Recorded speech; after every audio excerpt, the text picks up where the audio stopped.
ሰላም ሰላም። ዛሬ ደግሞ ለሴቶች እህቶቼ እንደኔ በየዋህነት የምትኖሩ ካላችሁ ንቆቹ ሳይሆን እንደው አሉ አይደለ ንቁ መስለው የማይነቁ አሉ።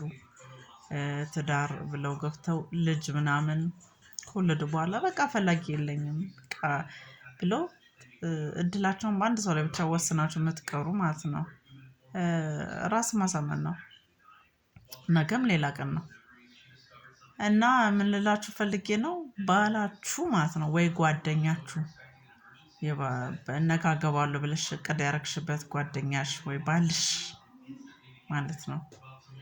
እህቱን አለመጠን ማሞጋገስ ከጀመረ ሲስቱ እኮ እንደዚህ ሲስት ምናምን የሚልሽ ከሆነ በጊዜ መወሰን ነው ያለብሽ። ምክንያቱም አጫውተዋታል እንደ ባል ይዟታል እንደ ሚስት አስቀምጧታል በላይሽ ላይ ማለት ነው። ስራ ሄድኩ ብሎ እሷ ጋር መሄድ ከሆነ ስራ ሄድኩ ብሎ እሷ ጋር በርጫ ምናምን ሙድ እንደዚህ ይዘው ቁጭ ብለው እሷ የምትካድም ከሆነ ሚስቱ ናት። አትጠራጠሪ።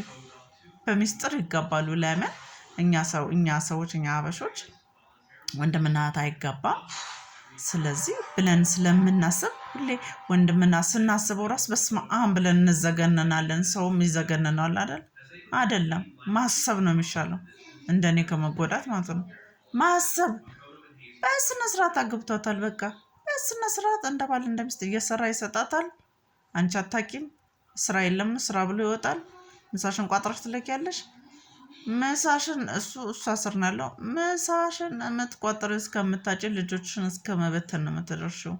ስለዚህ የወንድምና የእህት ግንኙነት ቀይ መስመር ሊሰመርበት ይገባል።